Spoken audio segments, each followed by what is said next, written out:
ராமராஜனை கிண்டல் செய்யும் பலருக்கு ராமராஜனின் சாதனைகள் தெரியாது. அவரது சாதனைகளில் சில: 1. 43 படங்களில் தனி கதாநாயகனாக நடித்திருக்கிறார். எந்த படத்திலும் இரண்டாம் கதாநாயகனாக நடித்தது இல்லை.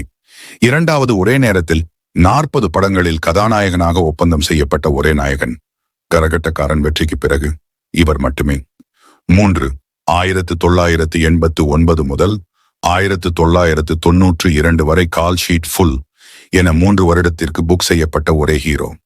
4. கமலை விட கௌதமியுடன் அதிகம் சேர்ந்து நடித்த ஹீரோ. 6 படங்கள். கடந்த 10 ஆண்டுகளில் ஒரே ஒரு படத்தில் மட்டுமே நடித்து இருந்தாலும் இவரை எல்லோருக்கும் தெரியும். 1990களில் 6.6% ரசிகர்களை பெற்றிருந்த தமிழ்நாட்டு ஹீரோ இவர்தான். 7 வருடம் தொடர்ந்து இழுத்தடிக்காமல், இவரே ஓட்டாமல், தானாக ஓடிய படம்